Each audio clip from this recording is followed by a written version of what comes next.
What's going on, everybody? Welcome to Czar Chat, first ever episode brought to you by CardZar, www.cardzar.com. Find us on Instagram right over here at CardZar. That's also our eBay name. And obviously, we're on YouTube.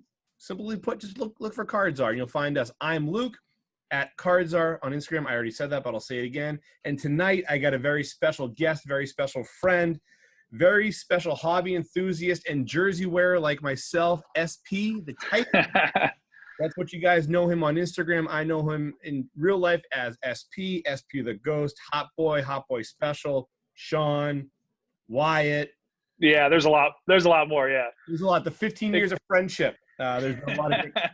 So SP and I went to college together down in Cleveland. You probably see me rocking the Baldwin Wallace gear every now and again. That's where the Hot Boy legends began.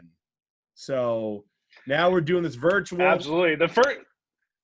The first time you ever saw me was I was wearing a jersey too, so I had to make it in most recent time too. It's only fitting, right? And that's why I'm rocking the Tom Brady today, because I think the reason why you and I bonded in college was because you would rock football jerseys to parties all the time, and I loved it. And we're like the LaDainian Tomlinson, Antonio Gates, and we just start chatting about football because it's a mutual love for the game, love for the sport, which has now turned into a mutual love for the hobby of football cards. And that's how we came to where we are at tonight. So welcome. I mean, I think that you're going to be not just a special guest like almost every time we do this, but also a co-host of sorts. As you have, I feel like under my training, you've become a young czar. Is that fair to say?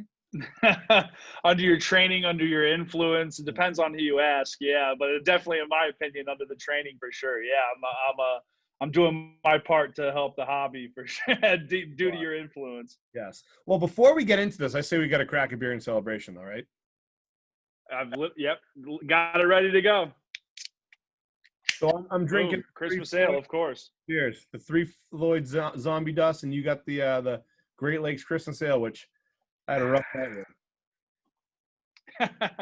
Yeah, back when we went to in college, not that we're going to make this a college story thing that no one will get what they are, but this stuff was like, if somebody brought a 6-pack of Christmas ale to a party or something, it was like unbelievable. It was like a legend, and usually you're just drinking Natty Light or Busch Light or whatever. Yeah, you're a baller if you had the craft beer, and that was back young. The $30 Nana gave you for Christmas, and you bought Christmas ale back in the day.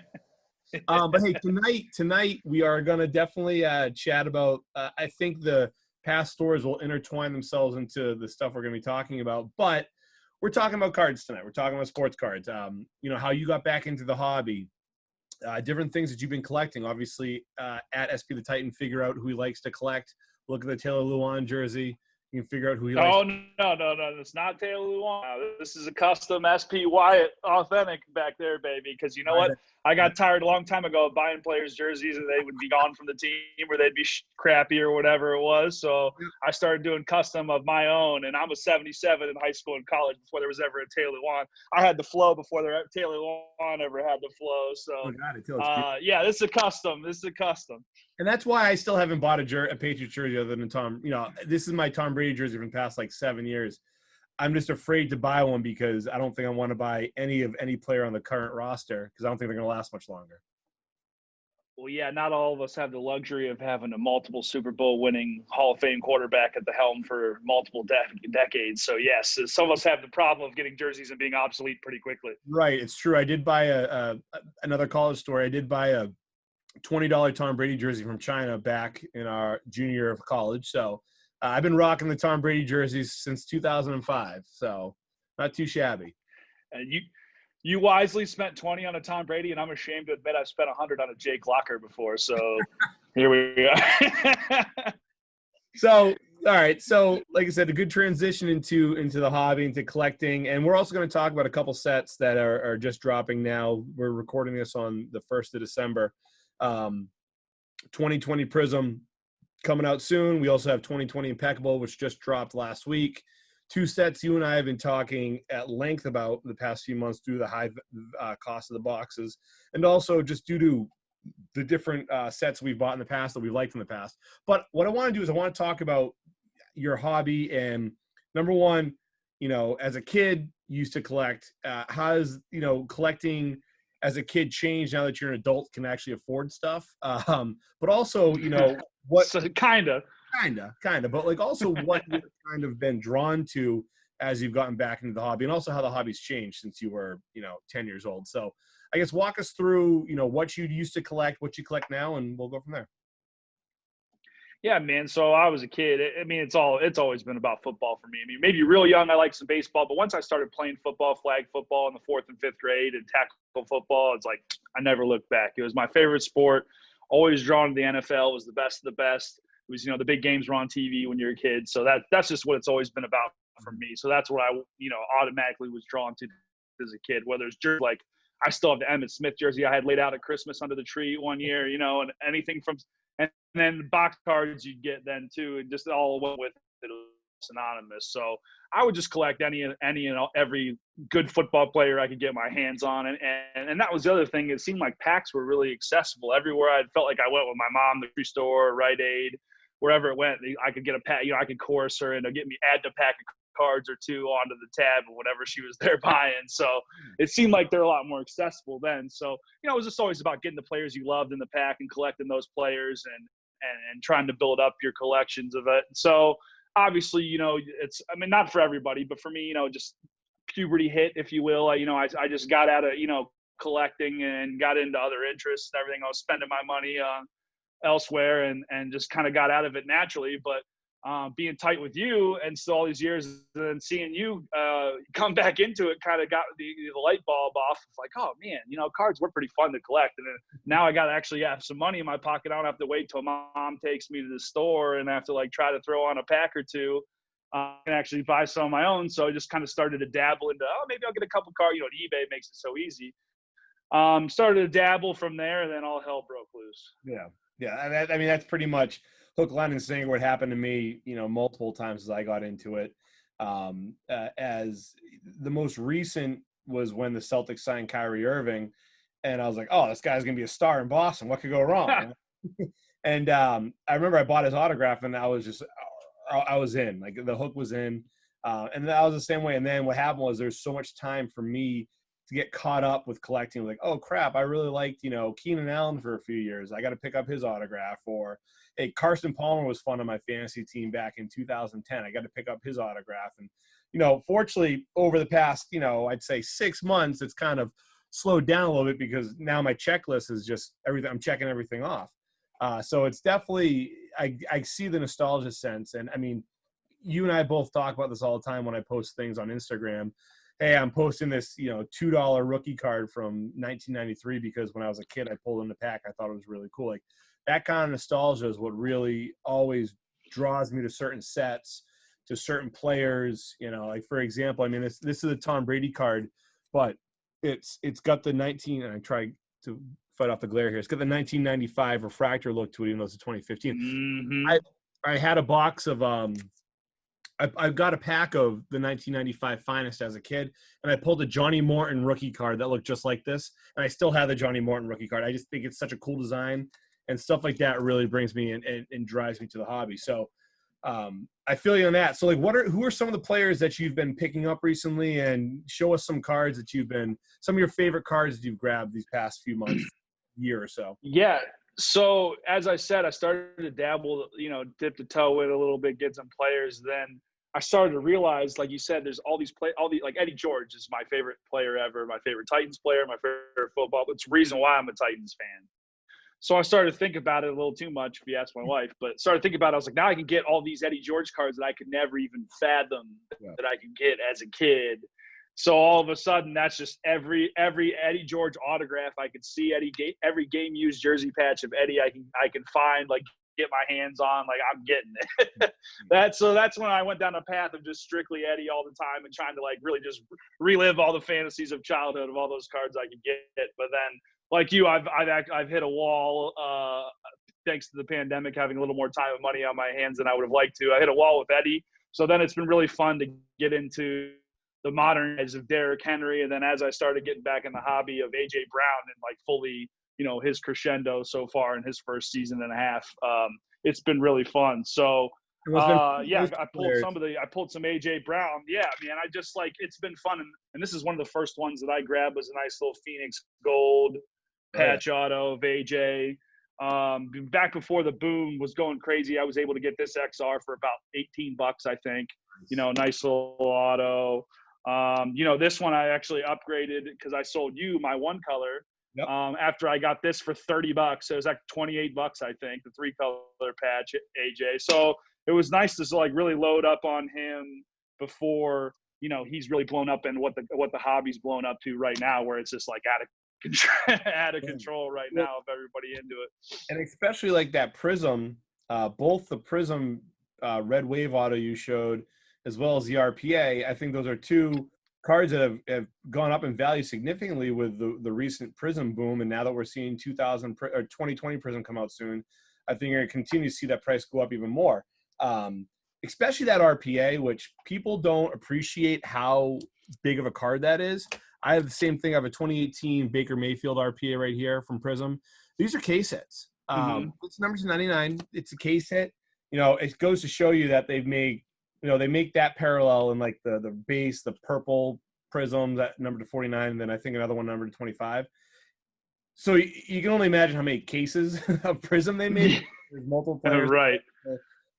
Multiple parallels of each card, but I think those Prizm cards are severely undervalued right now, and even Phoenix is one of my favorite sets of all time. I think Phoenix is very underrated too, and those are just beautiful, beautiful cards. And what's been fun, what I've really enjoyed about you getting back into the hobby, is I've seen how big of a Derrick Henry and AJ Brown fan you are, and through osmosis, it feels like I've become a huge players as well. Maybe it's because I have them on my fantasy teams; they're doing great. I'm not sure. Maybe it's because the Patriots are sucking, and all of a sudden I'm like, well, you know what? Let me just pay attention to my friends' team so I can be excited for them. But then again, I was excited for you even when the Patriots beat the Titans beat the Patriots in the playoffs last year. But that's been a part of the hobby I've really enjoyed. And I showed you this one. I'm going to show you it again, and I think you're going to get a little jingles in the pantalones. But the Derrick Henry purple scope number 299. I got this for like $5 3 years ago, and this is this is probably $150 card because of how good he's been playing, and also it's Prizm, and Prizm is just big money nowadays. So my question for you is, I know you're a huge Derrick Henry fan. You're not going to sell your stuff because you want a PC it, you want to keep it. Derrick Henry is obviously probably the best running back in the league. He's been playing like that for the past 2 years. His shelf life isn't super long. He's probably got 1 to 2 more years of domination left. So, this card's $150 today. But where do you think? Does he though? Does he though? He doesn't have 10 more years of domination left. No, but 1 to 2 to 10 is a big jump. I hope I'm wrong, but he's had over 300 carries. How many years in a row now? How many carries did he get in the playoffs? These guys, we saw him with DeMarco Murray, they do have a shelf life. So that's true. Whether it's 2 years or 5 years, where do you see this card going once he's no longer the guy he once was? Will that nostalgia kind of be there because of his great run, or what do you think? I think it's gonna depend, man. I think it's gonna depend on just how far he gets within that time period. If he can rack up a couple more, 3 to 4, 5 more, 1,500-yard seasons, well, then we're talking about putting him in the upper, those 5-digit career number of rushing yards, putting him in that upper echelon. Then I think maybe then there'll be a hold there. But if he comes up short, and I know he's my guy, but you get in the Eddie George range where you're barely hitting 10,000, I think that as time goes on, it won't be as friendly to him. I don't think so. I think, frankly, this is the crucial period that it's going to determine whether it's going to hold or it'll level out and come down. But I think the thing that throws me about him is he's a physical specimen, man. He's built physically unlike somebody. He's like, to me, like a LeBron type. Like, how do they make him like? This is what they talked about when the Greek, read about Achilles and the Greek gods and those cats back in the days. Is they're making him like LeBron and Derrick Henry, and it's like that's the thing for me is like I know he's taking a lot of carries and everything, but they've never been built like Derrick Henry. They've never been 6'5", 2 bills or whatever, and throwing dudes like dolls on the defense. So 6'3", that's the part that I want to see. Will you? Yeah, 6'3". Whether it's going to be, it's insane. It's insane. Why couldn't we have that body? You know, I mean, we would have been far. We would not have gone to Baldwin Wallace if we were 6'3", 247 and could run a 4.5 40.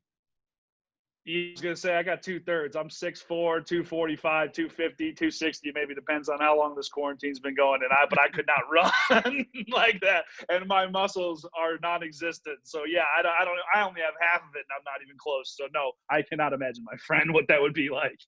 But we'll see. I mean, like I said, I think that he's so much fun to watch. 178 yards, 3 touchdowns this past week. You and I were texting each other back and forth. Then obviously A.J. Brown, 4 catches, 90-something yards and a touchdown, and then a onside kick return for a touchdown. Just 2 fun players to watch and a fun team to watch. So I am a little jealous of you being able to watch a team that's exciting every week, though I can't really complain because I had 20 years of domination. So And that red jersey still gives me PTSD when they beat the Titans like 49 or 54 to nothing or whatever it was, when that AFL throwback game was 42 nothing at halftime. Every time I see those red jerseys, I get a little twinge because I was watching that game and I'll never forget it. Yeah, that'll do that to you. So yeah, I'll never feel bad for you. So yeah, I know you. I'll never feel bad for you. Not for a while. You should not.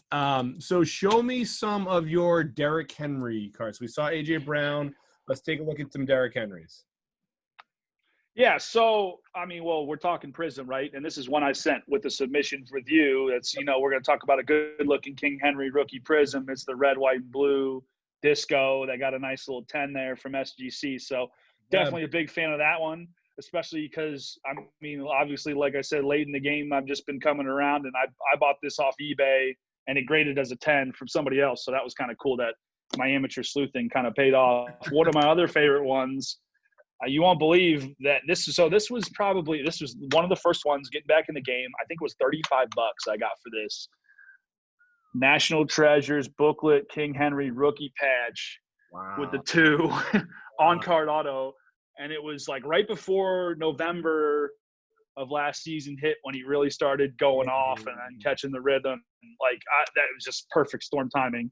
And then another one, more modern, but another booklet I got for around the same time as a steal. Nice little playbook. I'm a big fan of the playbook, maybe because when I got back into the game a little bit, it was new to me that they were having booklet cards like that. And I had never seen anything. I thought it was genius. Yep.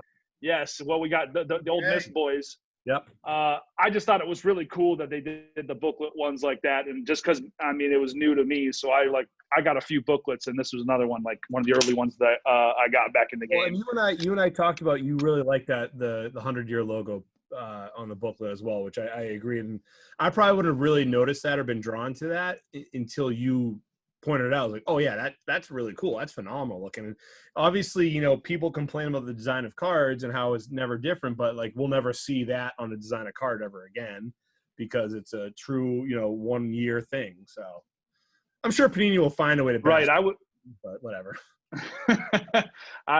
Being of Jersey guys, as we mentioned, one of the early forms of jerseys is 75th anniversary season. The emerald diamond patch on the jerseys and all those insanely awesome throwbacks they wore in '94 was one of my early, getting really into NFL, and I loved it. Me and my cousin Richie, who we were obsessed. We loved even the Steelers crazy ones they had with the pinstripes and the crest on the front, bumblebees to everything. It was just this Cowboy stars. That's when they brought them back on the shoulders. Really, was '94. The Packers, that's when they brought the plane. There's so many good combos. So that always stuck with me. And I got pumped up when the 100-year, there's a 100-year logo, and I thought it was going to be awesome. And lo and behold, these cards are the best use they made of it. They really blew it on the 100th year versus 75. But you're right. It's just something really cool. That's especially these guys' rookie year that we just showed too on top of it with that patch. It's pretty cool. I'm a big fan. And one thing you're glossing over is you're from Canton, Ohio, and you oftentimes, almost every year, were involved somehow with the Hall of Fame game, ceremony. And so I think that's also a big draw because, I mean, you're a huge Warren Moon fan who shrine in Canton and all that, and kind of, again, close to your heart where you saw all these guys growing up as a kid. So I think it means a lot more to you.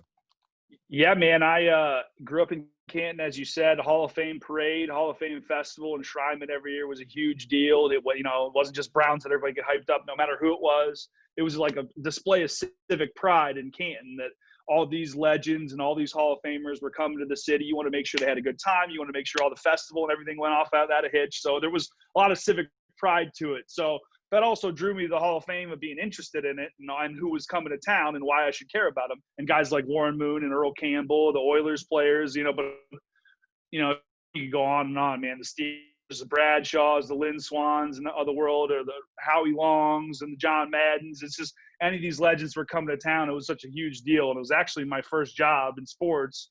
I've been lucky enough to work in sports. I worked at the Hall of Fame. I was a little maintenance guy working there when I was 19 in BW in the summers going home. So, and I would just walk around looking at the artifacts and looking at all the footage and all the cool stuff from the games and, 70s and 80s before I was even watching it. I just felt like I was able to grow an appreciation for it, being around the Hall of Fame so much and understanding what it was all about. So, yeah, man, I love guys like Earl Campbell and watching footage of them just truck through. This also hits our impeccable quota that we're going to talk about later. But guys like Earl Campbell, man, yeah, master strokes of beauty. Guys like that, watching them just absolutely plow through dudes and run in ways that we weren't seeing at the time when I was a kid. It's definitely cool. You gotta appreciate the past and history to know about the future, right, Luke? Isn't there some kind of phrase like that or something like that? Sounds right. But yeah, I mean, a lot of people in the hobby today, unfortunately, and not to blame them per se, they only know about the current players. They don't know about the guys from the 70s, the 80s, 90s, before fantasy football, before Red Zone, before the ESPN ticker, the internet, all this information was out there. I mean, I remember reading the box score in the newspaper and seeing how guys did, the day before. I liked players because I liked using them on Tecmo Super Bowl. Christian McCoy is one of my favorite players because he was so good in Tecmo Super Bowl. And then, and my dad loved watching him and talking about the Nigerian Nightmare and all this stuff. So I think what amazing nickname. Oh, great. But I think what's been fun, one of the best ever, is with us, talking is we both have a mutual respect for the game, a love for the game, and that's why we've been drawn and appreciate each other's collection, I think, a lot more than others would appreciate it. So again, just another little fun fact about our friendship. Yes, maybe I grew up around the Hall of Fame too much, but it's shocking to me how little Hall of Fame autograph cards are valued sometimes, and we're like cats like Trace McSorley and Nate Stanley or whatever autograph cards are like through the roof. And it's like, what is do people never watch football? They don't understand how much that part I still haven't grasped. Everybody's looking for the next big thing. It's all the flippers in the game. And listen, am I trying to make a profit off a card? Absolutely. I won't lie about that.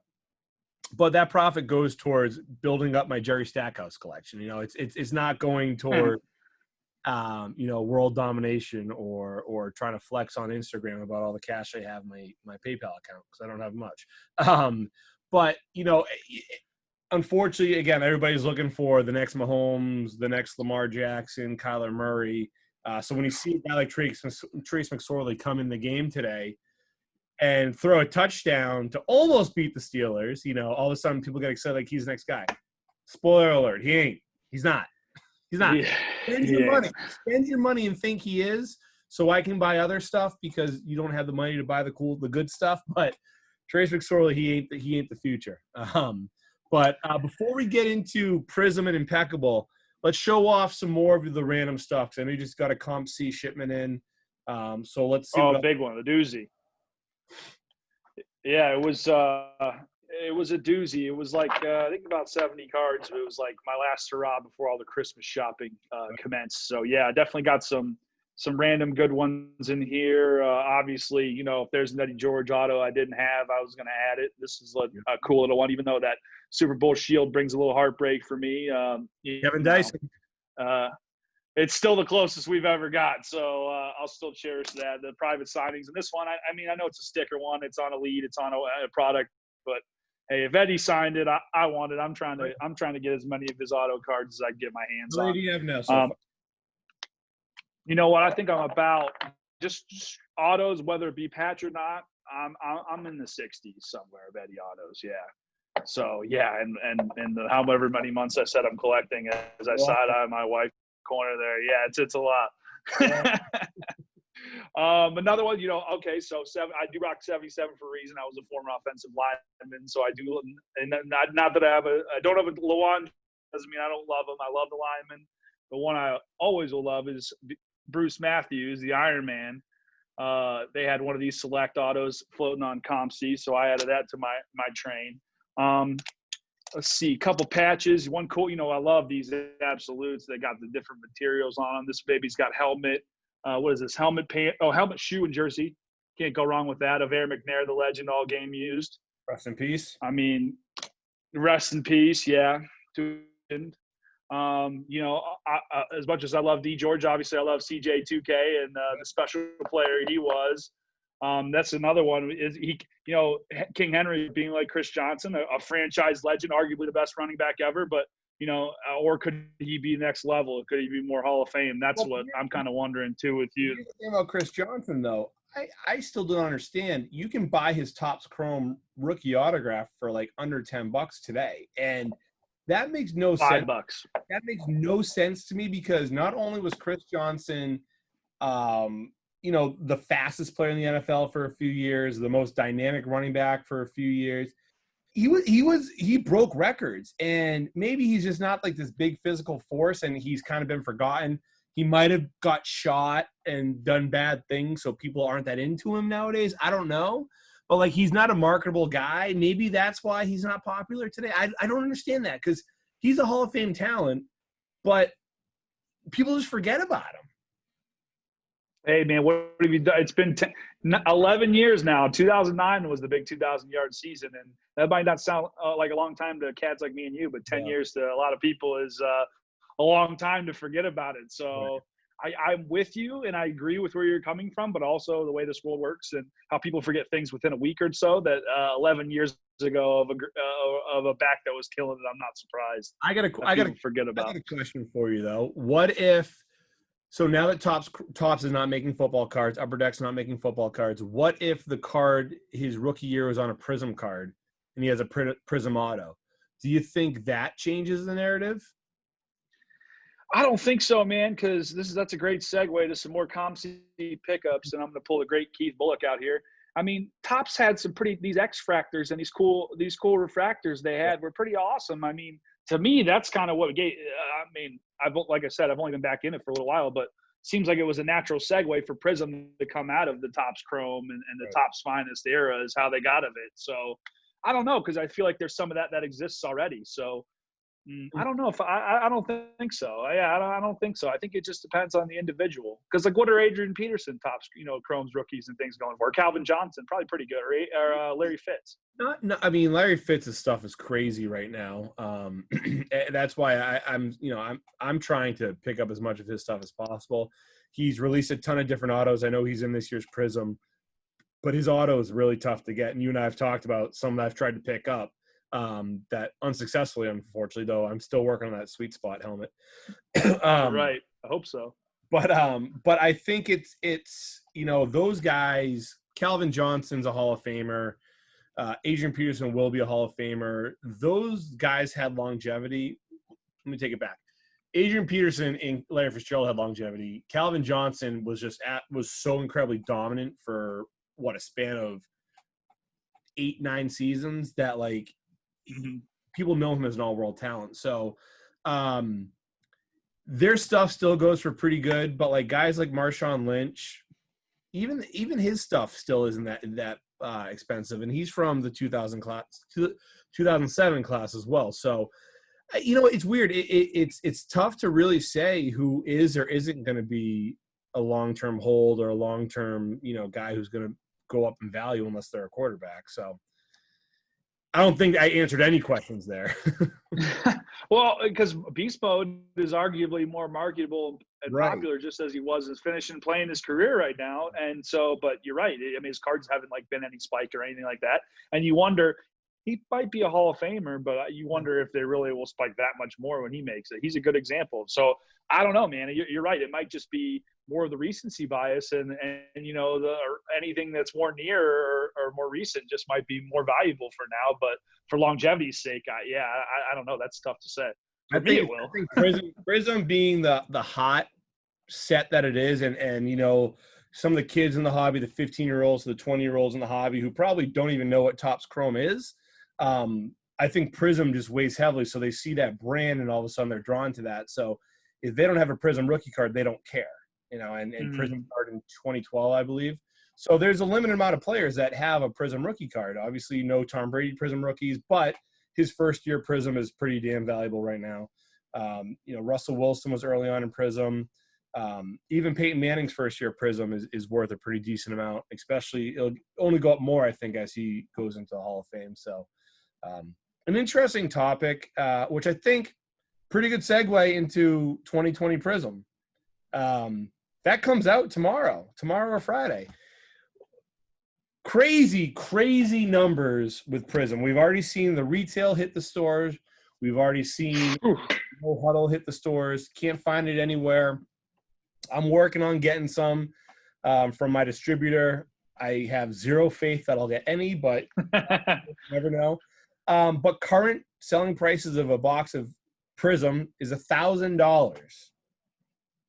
What's up with that? Man, great freaking question, because I don't know, because I can't even fathom. It's unbelievable. Like, unless, I guess, if you're heavy in the game and you're flipping and you're moving them, then I guess that's when you're affording them or whatever. That's not a lifestyle I can fathom. I don't know. I'm your boy's all about the singles, man. I just look on eBay and I'll just go a la carte. You don't have to convince me very hard if they're 4-digit boxes. It's insane. Like $40 for a cello, $50 for a cello. Get out of here, man. That's insane. Nuts. I love ripping, and like I said, I actually picked up a couple boxes of 2020 Rookies and Stars Hobby recently. Decent price point, just over $200. Good, not great. More for inventory for the website. I picked up 3 boxes of the 2020 Contenders for $450 a piece, which I thought was an absolute steal considering what we're seeing with Prizm. But at $1,000, I'm out. Like, that's no for me, dog. I mean, I'm trying to buy it from a distributor at distributor's pricing, but there's a 0% chance I will pay more than $300 for a box of Prizm. And even that, I'm like, I'm having a hard time stomaching it, but that's where the hobby is now. I mean, it has changed significantly where 2 years ago, a Calvin Ridley Prizm rookie card was selling for like $2-3. That's probably a $10 card today. DK Metcalf last year was selling for like, I don't know, probably $5. His Prizm base rookie card selling for like $40 now. So, there's money to be made. And then, what I think really made Prizm take off was this card right here, the 2017 Mahomes. Everybody thinks it's a silver. It's not a silver. It's the base card. But I mean, even PSA calls it Prizm right here, which frustrates the hell out of me. But all those cards, all the rookies were had the silver gleam to them. But that card changed the game when it came to Prizm, and we're seeing that trickle down effect because everybody wants next big rookie. I mean, like I said, Lamar Jackson's rookie cards before last season, I was buying his rookie cards for $3 from Prizm. I sold them for $35 and thought I was walking around like I was the smartest person alive. On the next Gary Vee, on the next. Those things are going for like 200 plus. Like, are you kidding me? A base rookie card for $200. So if you can get that guy and you hit his auto, then sure, you're going to make your $1,000 back. But like, if you don't, you're going to lose money on it. And I think it's such a friggin' scam that Panini's allowing these secondhand resellers to sell these for 10 times the profit, because spoiler alert, they're getting these cards for these boxes for just over $100. How can they sell them for right? I'm all about capitalism. Like, come on. There's capitalism, and then it seems like this is like crossing the line somewhere.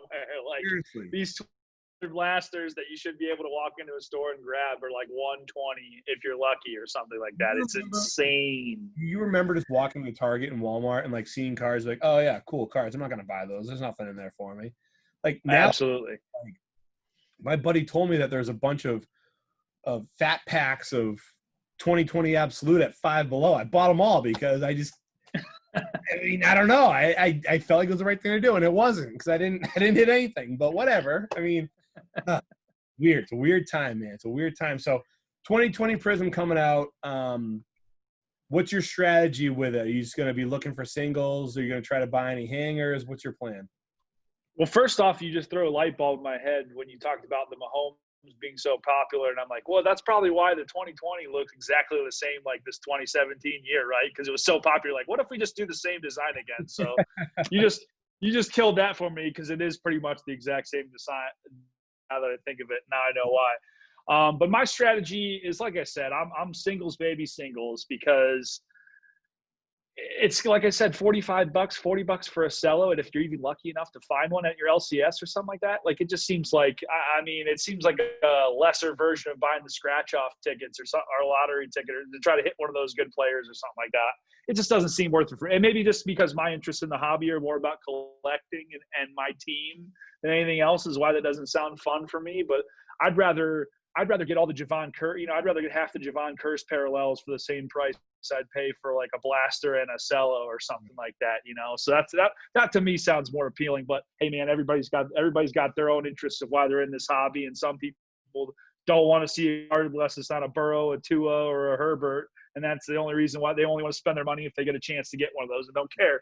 So that's the beauty of it, right? Everybody's got their interest. But for me personally, and anybody that's seen my page for 2 seconds knows what I'm going to be about, is probably just PC and some Titans and picking them up as I go. I've been having fun getting parallels of Delaney Walker since he's with the team last 3 years or 4 years of Prisms, and Eddie George was last year, so I could go nuts, and coincided with me getting back in the hobby. So I wanted to go nuts. So I don't see myself looking to get like every Javon Curse parallel or every Derrick Henry or somebody like that, but I definitely see myself going a la carte and doing the hunt for deals. Kind of, you're at the virtual flea market, you're flipping through the boxes looking for something, but on eBay, just seeing if I can find any good deals on any of my players, and I think that's going to be my strategy for it.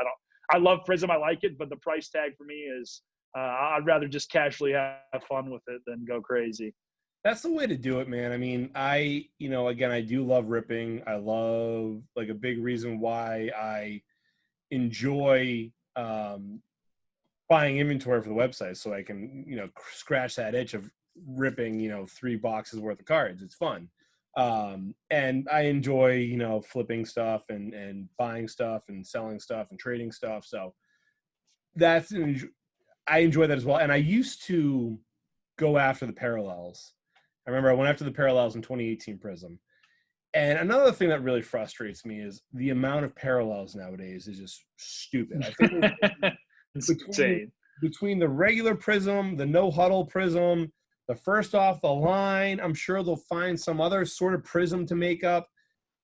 There's going to be over like 40 parallels of every player. It's just like, okay, at what point is it just like, I've narrowed down my PC. Unfortunately, I collect one of the most expensive players in the hobby, but whatever. Yeah. But, instead of trying to collect Brady, Edelman, James White, Sony Michel, N'Keal Harry, like, now it's like, okay, I want to collect Brady. So, like, that's made it a little bit easier. But still, with all the different parallels out there and the greedy people out there who are like, well, I have this Brady number to 10. I want $700 for it. Okay, well, I'm not going to do that. So I stopped doing the hunt. Like, I'm not going to do the hunt for color. If I find – I'm at the point now where I'm not necessarily seeking out the 2020 Prizm color, but if I come across it for a good deal, I'm going to jump on it.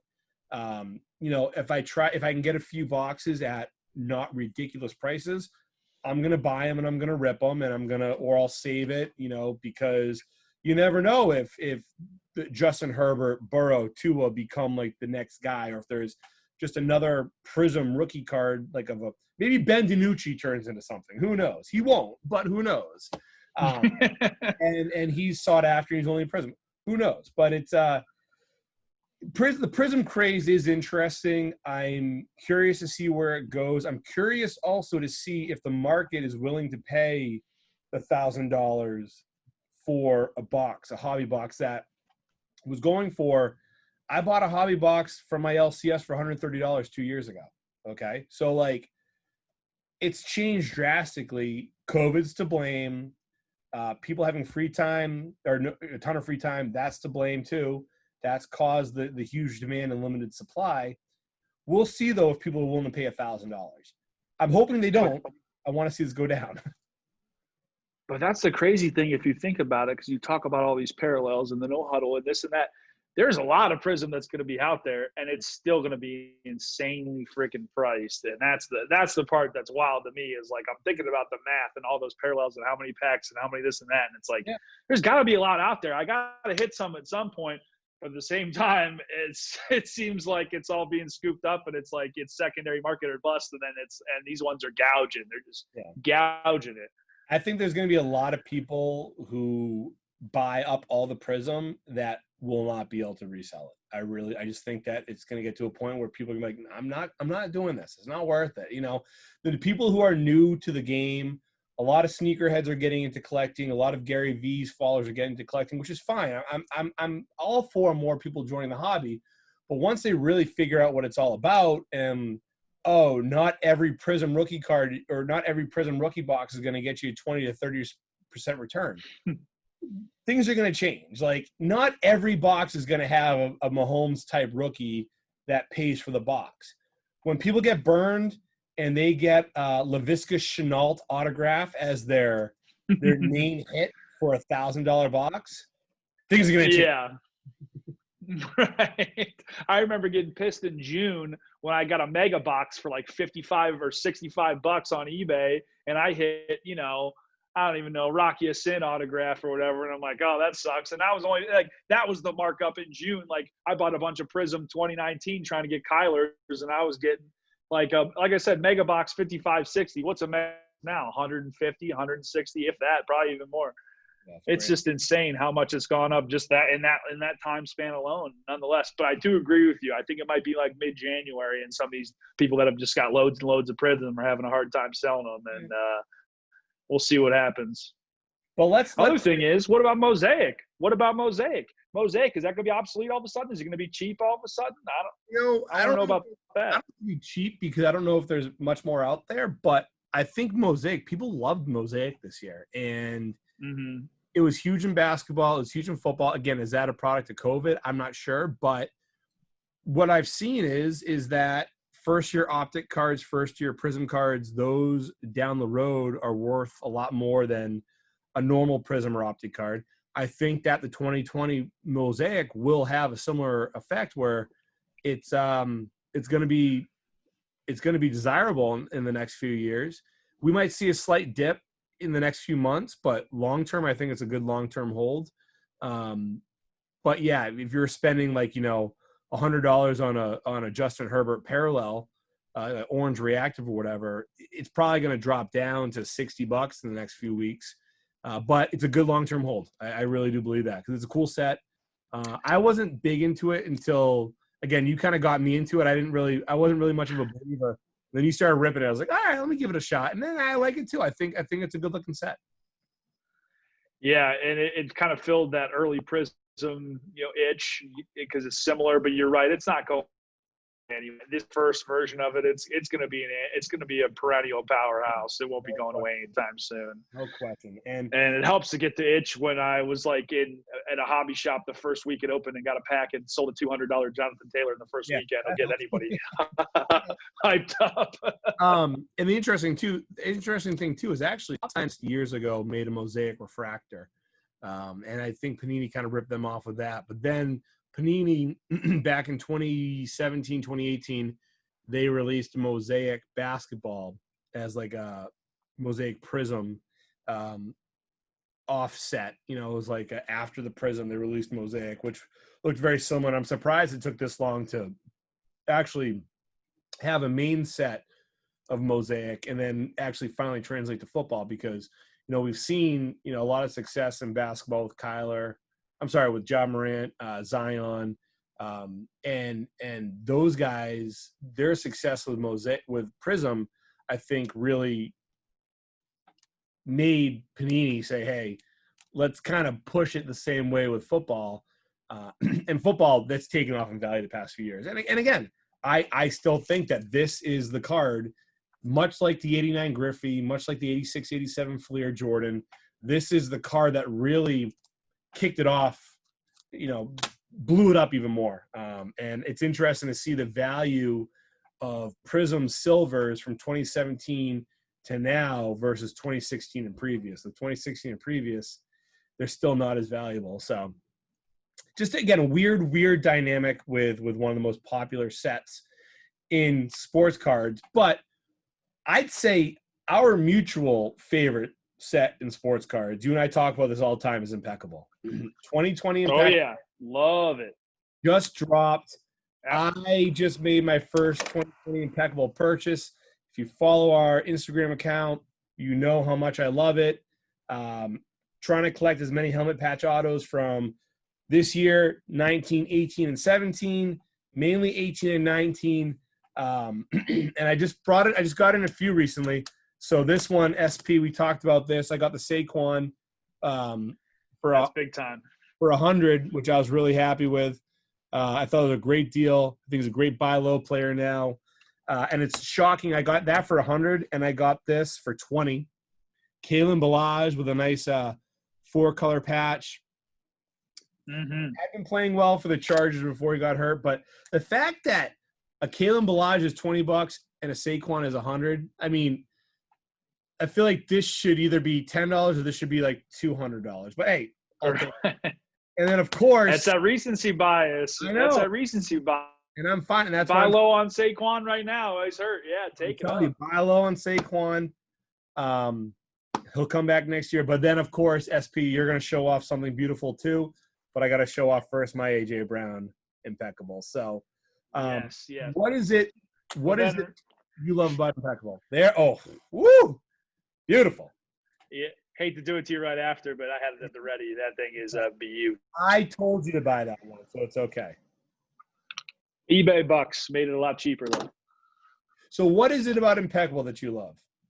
So, well, number one, you hyped it up a lot, and I tend to follow you as I have been for the last 15 years. But when I took a closer look at it and checked it out compared to what else I was seeing, I like the subtlety of, you know, just that canvas texture, that beautiful the paper that it's printed on, and the fact that it is on card. When it seems like, even though stickers do make sense, and I will defend them to a degree, you can't beat having one on card. So that aspect was really cool, and it seemed like almost like a watercolor aspect of it with the artwork. Traditionally, that it just appealed to me. I just thought it just was very appealing to the eye, not just the master strokes, but even just the regular cards. I even got a couple regular Eddies in here. They just have a nice watercolor, artistic look about them. You know, just makes it, you know, you're so used to seeing awesome, high action, glossy shots of action up close or whatever, really cool. But this is more artistic, and I really just dig that about it too. It made me like it a lot more. The more investigating I did on it. So another one of the good helmet patch autos of a guy that's having a great contract. Corey Davis is having a heck of a year. I don't think there's any way the Titans will hang on to him after this year, because the guy's going to rightfully demand a huge contract in the open market, but that's a good one. My boy Delaney, nice 3-color, unfortunately player worn, but still a beauty. But yeah, I mean, just each of them just have that artistic watercolor look to them that just is very appealing to the eye. A nice dirty DeMarco Murray game use patch, elegance, Impeccable. These ones are real cool. I love the Impeccable victories. You know, like we said, moments, the 100-year patches, the specific moments in time type stuff is pretty cool. Associated with the memories. Another good one that they do is those draft ones, and those really cool embossed numbers in them. Oh man, those are really cool. Yeah, I like those a lot. This one sucks because it was the Titans getting beat in the Super Bowl, but Torrey Holt was a beast. So, and this was like $10, so I had to do it, even though it was bad memory.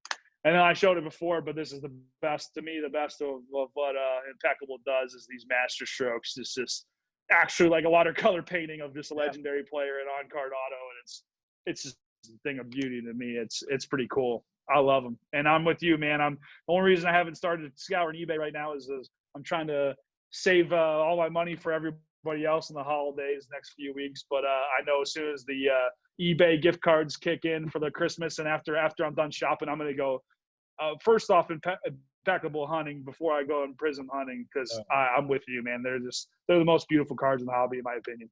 Yeah, it's you know, I picked up the Jalen Reagor helmet patch auto. It's the first one from 2020 for me, and I'm sure there'll be more. But yeah, Oh, what's that? I said, oh yes, sir. Oh One yeah. more, yeah. Fun set. I've never ripped a box of it because the price point for this is right around $1,000, and to be honest, I'd rather spend $1,000 on what 10 to 15 different elegance cards as opposed to At least. 2 base cards and hope I hit a Burrow, hope I hit a Herbert. I mean, I just it's the financials of it. I mean, I just think it's crazy, but it's a Do fun you set. gamble?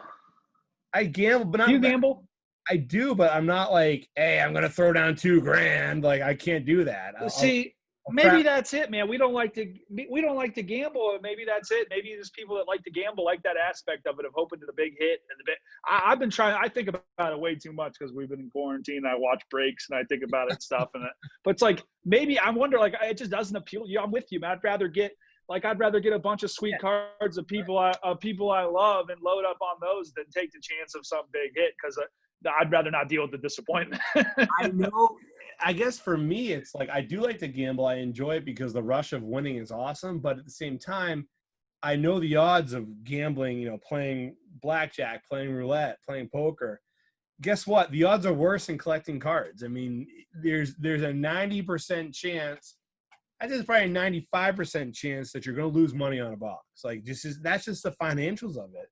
Even a website like our own, where we sell base cards, we have to sell every single base card plus all the hits just to maybe break even. So it's breaking is not a huge part of our business plan, but I enjoy it. And I think it's good for videos and to bring more stuff to the site. But at the same time, if you're a company that's trying to make money, you don't do it by just ripping cards unless you're a breaker and you're building in your profit. So, 2020 Impeccable.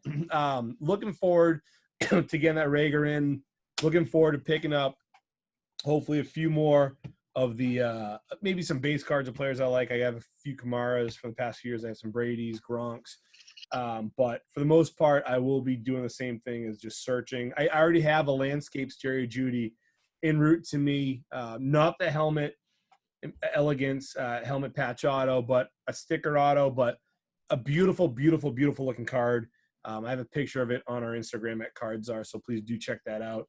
But hey, SP, we've had a pretty solid hour here, which time flies when you're having trying to keep us at 30 minutes. But you know what? When you have all these hot fire takes, it's kind of hard not to keep them, balled in. So better longer than shorter, I guess.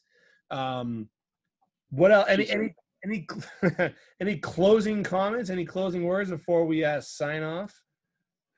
No, man. To my wife's chagrin and lack of understanding of how you got me wanting more and more pieces of cardboard all the time, it's been a lot of fun. It's helped with my sanity during this pandemic to be able to spend some of the time indoors hunting for cards virtually and looking for cool, funky ones I don't have or might be interested in.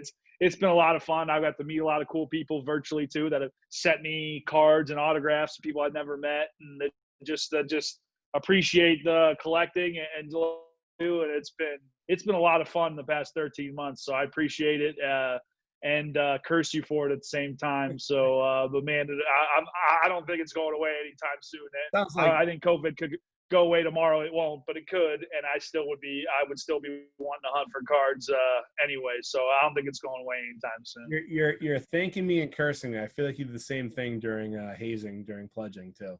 Yeah, I've had a few cocktails that I've thanked you and cursed you before I finished them as well. Yeah. So, anyways, like I said, SP will certainly be joining us more often than not on Czar Chat here at the CardsAre YouTube page. You guys have anything you want to hear us talk about, feel free to DM me on Instagram at CardsAre right there. We have an eBay store. Check us out, www.cardsare.com. SP has been a fantastic client of ours. And for the next month or so, use promo code HOLIDAYS 2020 for 10% off your whole order. What a deal, SP. What a deal. Hey, man, I took advantage of the Black Friday sale. I almost felt bad taking some of the Dobbin and A.J. Brown rookies at a discount off of you, thinking it was easy money. But, hey, you got those deals. I'm taking advantage of them all. You'd be stupid not to. So, all right. So, guys, with that, we'll be signing off. SP, thank you for your time tonight, buddy. Follow him on Instagram at SP the Titan. Follow us on Instagram at Cardzar. And, guys, we will be back with more and more stories from all around the hobby, all around the industry on Czar Chat. So, please subscribe to us on YouTube at Cardzar. And with that, keep on collecting, guys. Hey.